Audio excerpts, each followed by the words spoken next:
مشاهدينا في كل مكان، أهلا بحضراتكم معنا من قلب القاهرة. أسرة يوم الأربعاء بتحيي حضراتكم أعزائي المشاهدين. الحقيقة النهاردة اليوم العاشر لمؤتمر المناخ. الحقيقة تم تخصيص فعاليات اليوم لمناقشة تأثير المناخ على التنوع البيولوجي. يسعدنا يكون معنا ومع حضراتكم في هذه الحلقة دكتور شحاتة السباعي حسن، أستاذ البيئة والتنوع البيولوجي، كلية العلوم بجامعة حلوان. أهلا بحضرتك معنا يا دكتور. أهلا بحضرتك. اسمح لي نطلع فاصل ونبدأ مع حضرتك إن شاء الله. بنجدد التحية مرة تانية على حضراتكم وعلى دكتور شحاتة السباعي أستاذ البيئة والتنوع البيولوجي. دكتور شحاتة، يمكن زي ما قلنا أو في البداية تم تخصيص اليوم لفعاليات في المناقشة تغيير المناخ، تأثير تغير المناخ على التنوع البيولوجي. نحب نعرف من حضرتك دكتور شحاتة إيه هو التنوع البيولوجي وأنواعه في الأول؟ التنوع البيولوجي هو التباين الكلي للكائنات الحية على سطح الكرة الأرضية. يعني جميع الكائنات الحية بنحصرها على سطح الكرة الأرضية، سواء كانت من نبات أو حيوان أو كائنات دقيقة في هذا التنوع. وهذا التنوع طبعا مذكور من زمان، الحضارات القديمة والحضارة الفرعونية في الإسلام.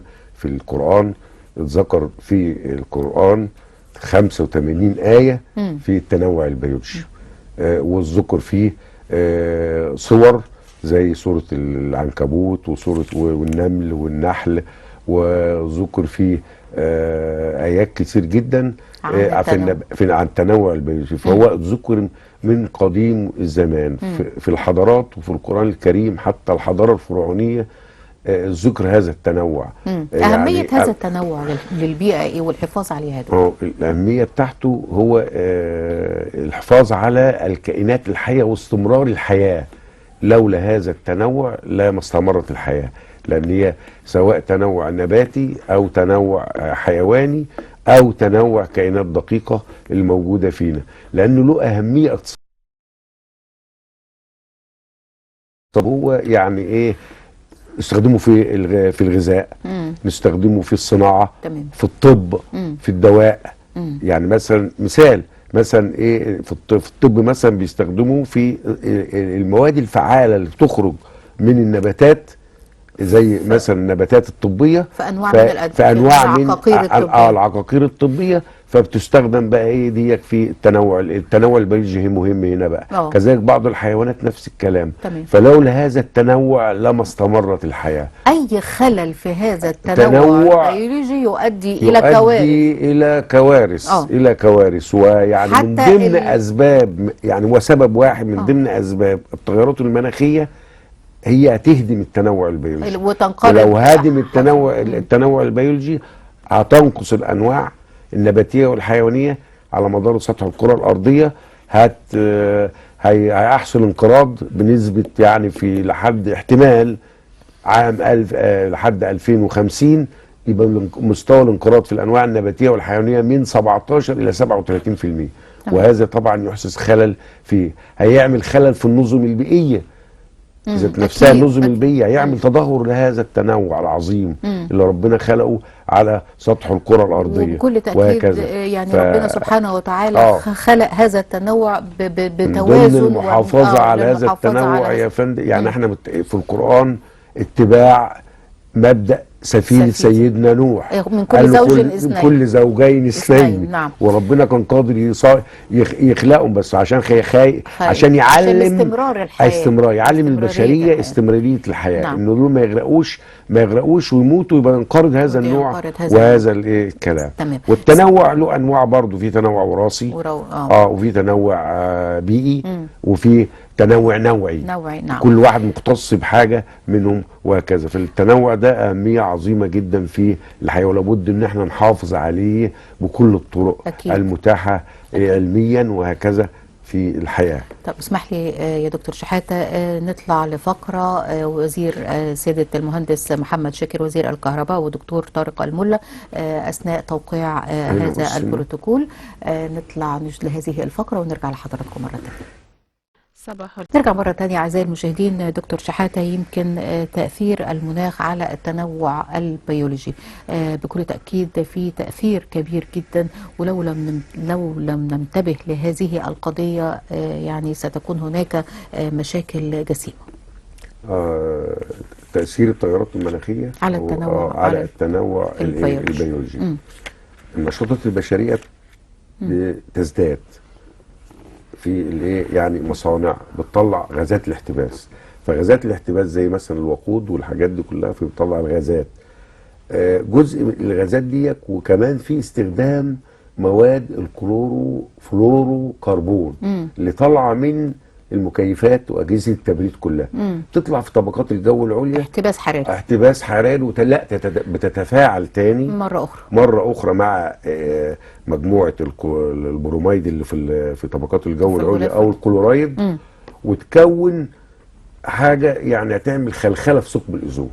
وده اول تاثير بايه اللي هو التغيرات المناخيه، بتعمل ايه خلخله وثقب الاوزون عشان بيحمينا من اليو في او الاشعه الفوق البنفسجيه الضاره للانسان. تاني حاجه، يبقى اذا التغير الايه المناخ هو المحرك الرئيسي لفقدان التنوع البيولوجي او احداث خلل في التنوع البيولوجي. تمام. 70% من الاراضي المغطاه بالجليد في القطب الشمالي نتيجه لارتفاع درجات الحراره بتبدا تذوب الجليد، نحولها الى ارض زراعيه. الارض الزراعيه دي تبدا تعمل عمليه فقدان في الانواع اللي عايشه في الجليد، اللي عايشه في الجليد اللي عايشه في الجليد والحيوانات وموطنها الاصلي، وتزود الانقراض. ادي تاني حاجه. التغير المناخي يؤدي الى تدهور التنوع البيولوجي، بيؤدي الى اعاده يعني فقد الانواع المحليه. يعني في انواع المحليه ايه سيادتك؟ الانواع المحليه اللي هي في نفس موطنها الاصلي. يعني انا بزرع مثلا بتاع قمح وشعير ومش عارف ايه في اماكن معينه. التغير المناخي هيؤدي الى ان الانواع دي تتغير وتغير مكانها وهلاكها. كذلك الحيوانات اللي عايشه فيها والكائنات الدقيقه زي الفيروسات والبكتيريا وهكذا، وتواجه انقراض. دي تاني حاجه، فقدان الانواع المحليه نتيجه برضو ان احنا برضو دخلنا انواع غريبه او انواع اسمها الانواع الغازيه، انواع نباتات الغريبه او الغازيه اللي هي دخلت على الاراضي الاراضي يعني دخلت على الزراعات دي، فعملت نزوح للانواع المحليه.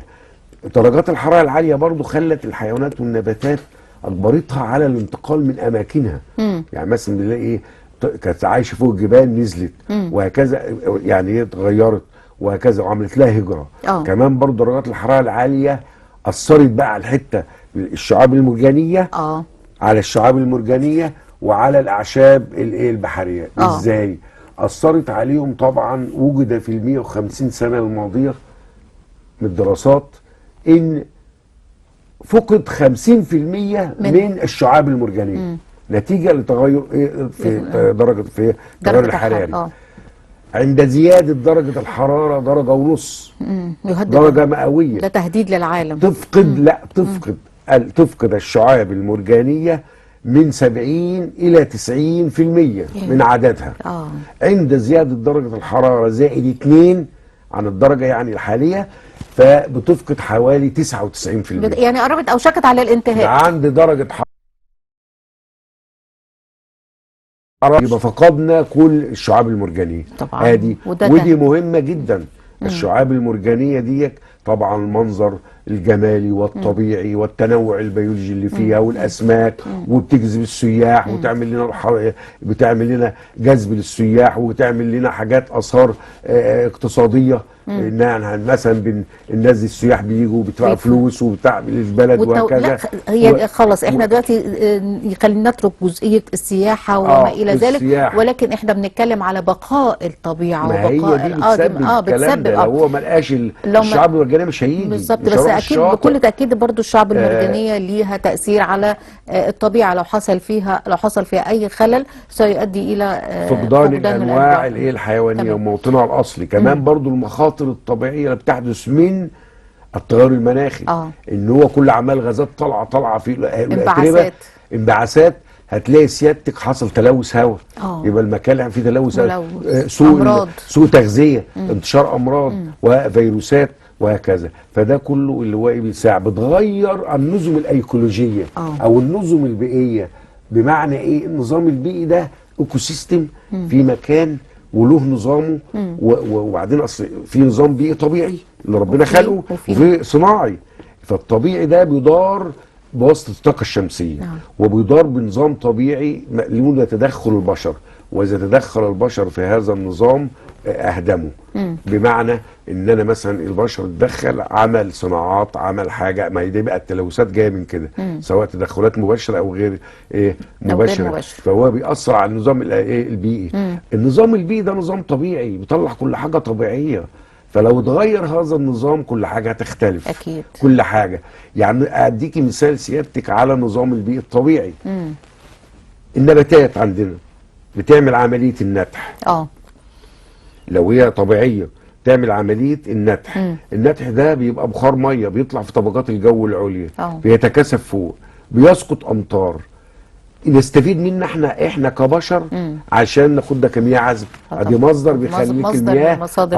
لو ان بقى التيارات المناخيه موجوده يبقى هذا المصدر فسد. لا، لانه نازل امطار حمضيه. انا بشرب امطار حمضيه سببت لي امراض. ما هو الامطار هتنزل، بس هي الامطار حمضيه نازله على النبات والحيوان والانسان، حتى بتسبب له امراض وتبوظ التربه. بتغير الطبيعه بتاع التربه، بتبقى التربه حمضيه وهكذا. غير بقى ادي التنوع البيولوجي هنا، النبات الطبيعي طلع لي ميه عذبه واستفدت منها، لكن هنا ايه بقى الاحتباس الحراري طلع لي ايه امطار حمضيه بتأدينا. التنوع البيولوجي قلت حضرتك يمكن ذكرت حاجه برضو مهمه جدا، تاثير النفايات البلاستيكيه على النظام الايكولوجي ده برضو من ده بس هو النفايات البلاستيكيه بتاثر سيادتك على البيئه البحريه. في البيئه البحريه ازاي؟ ان مثلا بيرموا البلاستيك، فممكن ميه برضو البحر تبدا تدوبه، بس ما بتتخلصش منه، ما بتحللوش ويبقى ايه سام، فتيجي الاسماك تاكله فبيعمل لها سميه. وممكن تيجي تقفل الخياشيم بتاع السمك تموتها، يبقى سبب في نقص في الثروه السمكيه. يبقى دي الاغلاق. برضو لو جه في الارض اللي عندنا الطبيعيه، التربه والكلام ده مش هيتحلل بسهوله. البلاستيك برضو هيغير النظام الايكولوجي اليابس، انما غير النظام الايكولوجي البيئي. ما في نظام بيئي يابس على اليابس على الارض، وفي نظام التاني اللي هو البيئي. فلو مثلا المراكب ناس بترمي الزباله بتاعتها اللي هي البلاستيكيه التخلص من النفايات، التخلص. ولذلك المفروض يتنهي الكلام ده، ان احنا مثلا ما نجيش في المحلات ناخد حاجتنا في اكياس بلاستيك، وده يمكن فيه اكياس ورقيه زي زمان وزي والله احنا شفناها في اوروبا. انت عارف والان على فكره التخلص اوروبا كانوا بيدوا الناس شنط قماش. ايوه، ودي كانت جميله جدا وصديقه للبيئه، صديقه للبيئه يعني الاكياس البلاستيكيه الصفراء يعني. ولا في ناس برضو حاجه بقى بعيدش بسين او يعني بامانه بشوفهم بيشتروا الفول والفول والحاجات في اكياس بلاستيك. دي كوارث. كوارث، لانه هيسخن ويعمل لهم امراض وسوء يعني على فكره هو في ناس بتستهتر بحاجات مش هنقول انها صغيره، ولكن دي حاجات بتؤثر بشكل كبير جدا على صحه الانسان. اذا المخلفات بقى لازم ندور المخلفات وخلينا برضو بننادي ونناشد القضاء على البلاستيك الذي يهدد الحاجات البلاستيك اللي بتهدد الانظمه وخاصه اللي هو الايكولوجي رديء الجوده الطبيعي ورديء الجوده كمان اللي بيصنعوه من الزباله يعني قصدي يعني ده أكيد. يعني ايه ده يحولوه بقى الى ايه ماده مثلا فعاله تفيدنا. يعني نجيبهم برضو نجيب البلاستيك ده ونعمله مثلا ايه نحوله الى ماده تساعدنا او تفيدنا في الحياه بتاعتنا الموجوده عندنا. تمام. خلينا نشوف فقره عن الدكتوره سياده الوزيره رانيا المشاط، فقره عن الهيدروجين الاخضر، ونرجع نكمل كلامنا مع حضرتك. نرجع مرة تانية أعزائي المشاهدين. دكتور شحاتة، بكل تأكيد يعني نحب نعرف من حضرتك لماذا يعتبر التنوع البيولوجي ضروري للحد من التغيرات المناخية؟ التنوع البيولوجي ضروري للحد من التغيرات المناخية. إن هو التنوع البيولوجي لو موجود طبيعي هيشيل لنا، وهقول لك الأمثلة سيادتك، هيشيل لنا تلتين الغازات الاحتباس دي. اه لو الحاجات بتاعته موجوده طبيعيه بدون اي تاثير عليها، هيشيل حوالي تلت تخفيفات من غازات الاحتباس. بمعنى احنا عندنا برضو الانشطه البشريه او المشاريع بتنتج غازات الاحتباس، وغازات الاحتباس دي بتطلع فوق في الجو. طيب طلعت في الجو، نصها بيطلع في الجو. لو موجود بقى ثلاث حاجات: التنوع البيولوجي الصحيح، والارض والمحيطات، والنظم البيئيه، الثلاثه موجودين، هيمتصوا نص الغازات اللي طالعه. ادي اول حاجه. يبقى اذا ده حل على الطبيعه. لو ان موجود نظم بيئيه سليمه وتنوع بيولوجي سليم بدون ما التغيرات المناخيه تاثر عليه، هيمتص لي نص الغازات اللي طالعه المنبعثه. يبقى مش هتاثر، يعني هيبقى تاثيرها خفيف خالص. وهكذا. ده اول واحد. الاراضي الرطبه بتمثل حوائر والاهوار. الاهوار دي يعني الاراضي المنخفضه اللي هي بتبقى عند البحيرات، زي اللي هي مأوى للطيور والحاجات دي. فالاراضي المنخفضه ديت والاغوار بتمثل 30% من مساحه العالم كله. وفي مصر بالنسبه برضه 30%. ده مش قليل على فكره. مش قليل. تمام. ديت بتمتص الكربون. الكربون اللي طالع كله ضعف امتصاص الغابات. ادي تاني وحاجه. يبقى اذا لابد من الحفاظ على الاراضي الرطبه وهكذا. بعد كده برضو الاعشاب البحريه والشعاب المرجانيه. الاعشاب البحريه والشعاب المرجانيه بتمتص ثاني اكسيد الكربون اللي طالع، ودي مهمه جدا جدا. بتمتص 4 أضعاف الغابات. فلا بد من المحافظه على الاعشاب البحريه وشجر المنجروف. شجر المنجروف ده مهم قوي، مهم جدا جدا، لفوائده العظيمه عظيمه. وشجر المنجروف دي احنا يعني بنسميها، بتوع البيئه يسموها محطه تحليه ميه. لان هي بتاخد الميه المالحه وبتحولها الى ميه عذبه. وتتغذى بيها، لان هو بيمتص كميه كبيره من الانبعاثات اللي موجوده عندنا. طيب. يبقى الثلاث او الاربع حاجات دول لو متوفرين وسلام هيعمل لنا تلت المشكله. تلت المشكله هيحلها لنا خالص في الطبيعه من غير ما نحتاج اي حاجه موجوده. يبقى اذا ضروري الحد من التغيرات المناخيه. في طرق اكيد يا دكتور تنفيذيه تخلينا نتاقلم مع هذا التنوع البيولوجي مع التغيرات المناخيه. ايه هي الطرق؟ في طرق كتير جدا. الطرق ديت من ضمنها اللي هي اللي احنا طبعا بنبدا نخلي نعالج المناخ. اول حاجه نعمل حصر الاول في التنوع البيولوجي والموارد البيولوجيه بتاعته والجينات اللي هو منتجها، وبعدين نعمل حد للعوامل التي تهدد التنوع البيولوجي. حد من العوامل اللي تهدد التنوع البيولوجي زي عدم ادخال انواع غريبه، فعدم تدهور النظم الايكولوجيه اللي قلتها لحضرتك، وعدم الاستغلال والافراط في الموارد البيولوجيه ديت. يعني ما اقولش استغل الحاجات، يعني مثلا غابات فيها اشجار اخشاب، يجوا الناس تستغلها تقوم قاطعها عشان تستخدمها في الاساس. يبقى ده اسمه استغلال او استهلاك.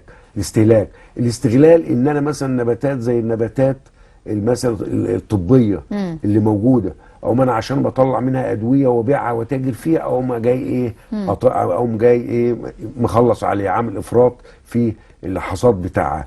فدي هتنقرض. مثلا الفيله، ما اقعدش اموت الفيله واصطادهم وكذا. السمان الناس بتاكله مثلا. الحقيقه ما فيش مخلوق من مخلوقات الله الا ويعني بس هو يعني وخلق الا لسبب ما. فهنا ديت من ضمن لجهات التاقلم عشان التنوع البيولوجي. اعمل اداره النظم البيئيه الطبيعيه بالمناخ. اعمل لها اداره وتربط بينها وهكذا. زي ما بيقولوا مثلا هنا المشاريع دي تعمل عامل حاجات تحافظ على النظام البيئي. ترشيد السياحه البيئيه وتحويلها الى مصدر اقتصادي. يعني اخلي الحته اللي فيها سياحه واحولها أحولها مصدر لمصدر اقتصادي اقتصادي يفيد البلد يضر وهكذا. بناء شركات ومؤسسات دوليه لدمج التنوع البيولوجي في التنميه المستدامه وحفظ اداره التنوع البيولوجي. لازم يبقى له اداره وكذا وهيئات كفيله له تحافظ عليه، ولازم يكون في وعي مجتمعي على فكره. في معلومه تانية، ادخال الوعي الوعي بقى ادخال معلومات في المناهج الدراسيه طبعا من الابتدائي، لان كل المشاريع المستقبليه دي بتستهدف هذا الجيل. تمام. يعني هي يعني الاجيال السابقه هي بتمهد بالزبط للاجيال القادمه، فلا بد ان يكون كل المجهود ده ما يروحش هباء يعني. فدي بقى ان احنا يبقى المدارس والحاجات دي ندخل لهم المناهج دي من ابتدائي واعدادي وثانوي وحتى جامعه. طبعا واحنا فعلا دلوقتي في الجامعه في نزل كورس اسمه التغيرات المناخيه والكلام ده، يعني والله احنا اولى مثلا عندنا في اول في اولاد كده بنديهم كورس كويس قوي عن التنوع وده مهم جدا التنوع البيولوجي. طبعا مهم جدا التنوع البيولوجي واثاره وانواعه والكلام ده كله. اسمح لي دكتور شحاته نطلع فقره من منظمه الغذاء العالميه وتاثير المناخ على الغذاء. نتابع هذه الفقره ونرجع نكمل مره ثانيه مع حضراتكم. نرجع مرة تانية دكتور شحاتة. يمكن هناك موضوعات كثيرة بتتعلق بالتنوع البيولوجي والتأقلم يعني الحفاظ على هذا التنوع البيولوجي. خلينا نقول بكل تأكيد دور مصر والأمم المتحدة دور فعال وقوي جدا لمعالجة تغير المناخ والتنوع البيولوجي. طبعا دور مصر ودور الأمم المتحدة مهم جدا طبعا. ان التغير البيولوجي التغيرات المناخية زائد التنوع البيولوجي اللي حاصل فيه هيحصل فيه فقدان زائد التلوث، يبقى دول 3 عناصر مهمين يواجههم العالم والكوكب الأرضي أو الكوكب اللي احنا عايشين عليه. يبقى التغيرات المناخية مع فقدان في التنوع البيولوجي مع التلوث. ال3 دول الكوكب هيقابلهم والعالم كله هيقابلهم، لابد من معالجتهم. دي أزمة ثلاثية. يعني ايه الأزمة دي؟ ال3 حاجات دول لازم يتعالجوا. لا يبقى أول حاجة نعمل تخفيف أو معالجة لتغير المناخ عشان هو المحرك الرئيسي للتنوع لفقدان التنوع البيولوجي اللي لازم نعمل له ايه؟ طرق معالجة. يبقى طرق معالجه الايه المعتاده. تمام. خلينا نتكلم ناخد جزئيه مصر يا دكتور ونقول ان مصر فعلا مصر بقت او اخذت مشروعات نقدر نقول ان هي سباقه في هذا او استباقيه في هذا المجال. يعني من زمان في مشاريع للمحافظه على التنوع البيولوجي بالظبط.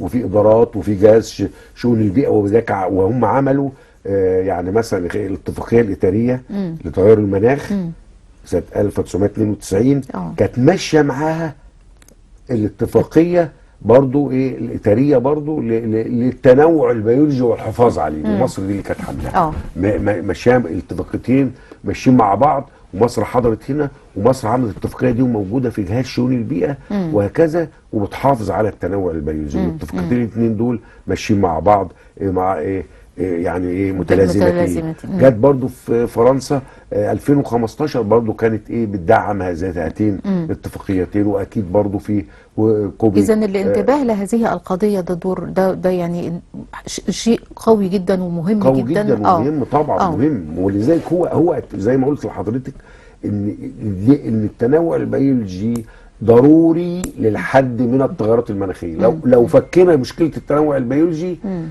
التغيرات المناخيه ما اثرتش عليه هتنحل المشكله. صحيح. الحاجات الطبيعيه اللي موجوده عندنا في مصر هتنحل كلها وهكذا، ونتجه الى المدن الخضراء.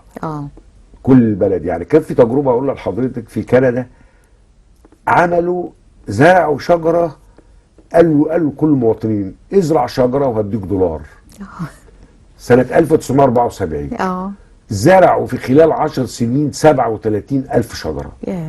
خدوا بيها جايزة الأمم المتحدة للبيئة. بالظبط. وخدوا فيها مكافأة مالية كبيرة علشان كده وزعوها على الناس الفقيرة اللي هي مثلا الدول الناويه الفقيره، وخاصة لو كانت إيه؟ أشجار مثمرة مثمره وتعمل بقى ومبهجة، يعني طبعا الحقيقة يعني المنظر الجمالي طبعا والطبيعي، وهتعمل لنا تاخد ثاني اكسيد كربون وطلع لنا وطلع لنا الأكسجين. اكسجين. ده منظر جمالي زي المنتزهات، بالظبط. زي علشان كده فعلا الغابات، الجيل المحافظه على الغابات واداراتها، الغابات الموجوده، الحدائق العامه، كل ده مثلا يعني العين لما تاخد يا طبعا دكتور على تسر الخضر للنفس، طبعا التنوع البيولوجي الراحة يثير النفسية النفس والنفسيه والنفس طبعا طبعا. النفسيه والعين وكل حاجه. صحيح. ولذلك اذا هم الجيل هذا الجيل القادم والجيل الحالي اللي المفروض ان شاء الله ربنا يديلهم العمر ويقدروا ان هم يجنوا ثمار هذه الاعمال وهذه الخطوات الاستباقيه الرائعه اللي الحقيقه كل العالم يعني كل العالم والعالم ما جاش ويعني لما بالظبط رأوا الا مصر لما مهتمه، ومصر صحيح. رائده أكيد في هذا أكيد. المجالات. علشان كده ده حقيقة يقودنا يعني. لحاجة مهمة جدا برضو يا دكتور، كل وهو الناس بتشتغل احنا كويسين بصدد يعني. ايام قليلة بس وينتهي مؤتمر المناخ يعني وان شاء الله ينتهي على خير، الخروج بالتوصيات التي سيخرج منها هذا المؤتمر الكبير لابد الالتزام به، لان لو لم يكون هناك التزام سيؤدي الى هلاك وفناء طبعا وفناء العالم كله. فلا بد ان ننتبه لهذه كله. النقطة إن شاء الله. والالتزام بهذه التوصيات. وربنا يوفقنا ويكرم مصر ان شاء الله. ان شاء الله. دكتور كنت عايزه يعني اتكلم على لو الدول التزمت بالتوصيات، اكيد هيكون العالم في شكل اخر. يعني اخر. وفي الدول الناميه، الدول الصناعيه الكبرى لما يلاقوا في مشكله مثلا هنا، لان هي اللي مطلعه غازات الاحتباس، تقوم تعمل تمويل، ولابد من تنفيذ العقوبات. ولابد العقوبات. ونعمل برضو بنوك هنا عندنا مثلا تمول المشروعات اللي هي خاصه بالتنوع البيولوجي والاحتباس الحراري، تدي مثلا تمويل وهكذا. نعمل المدن الخضراء، ننفذ كل الاتفاقيات ان شاء الله اللي هم او التوصيات اللي تقر في هذا المؤتمر. والحقيقه النهارده برضو خلينا نقول خبر مهم، يمكن عقد رئيس الوزراء النهارده الدكتور مصطفى مدبولي اجتماعه الاسبوعي بمقر المجلس بالعاصمه الاداريه. استهلوا الحقيقه بالاشاره للحدث العالمي الضخم اللي بتستضيفه مصر حاليا، ومؤكد ان مصر نجحت بشهاده العالم في تنظيم هذا الحدث. والحقيقه يعني الواحد فخور انه بيقول هذا الخبر. نجحت في تنظيم هذا الحدث على اعلى مستوى. واشار رئيس الوزراء للنجاح الذي حققته مصر في توقيع الكثير من مذكرات التفاهم والاتفاقيات خلال فعاليات المؤتمر لتنفيذ مشروعات عديدة. يمكن زي ما قلت لحضرتك يا دكتور، المشروعات دي هتكون مشروعات مهمة جدا، لا سيما في مجال الهيدروجين الأخضر والطاقة النظيفة. وبيؤكد سيادة رئيس الوزراء على البدء في تنفيذ هذه المشروعات فورا. يمكن بمجرد الانتهاء من المؤتمر هيكون ده بالتزامن مع استمرار مشروعات التنمية المستدامة. حقيقة يا دكتور زي ما قلت الواحد بيبقى فخور ان فعلا مصر اصبحت قادرة على اقامة مثل هذه المؤتمرات بشكل كبير جدا، ومؤتمرات غيرها اصبحت مصر سباقة في هذا المجال. الحمد لله. بنشكرك جدا يعني يا دكتور على وجودك معانا النهارده، وبنتمنى ختام يعني يليق بمصر لمؤتمر المناخ. دكتور شحاتة السباعي حسن، أستاذ البيئة والتنوع البيولوجي، كلية العلوم بجامعة حلوان، أنا بشكر حضرتك شكرا جزيلا. وبشكر كل مشاهدينا اللي تابعونا النهاردة من قلب القاهرة. أسرة يوم الأربعاء بتحيي حضراتكم أعزائي المشاهدين، إلى اللقاء. شكرا.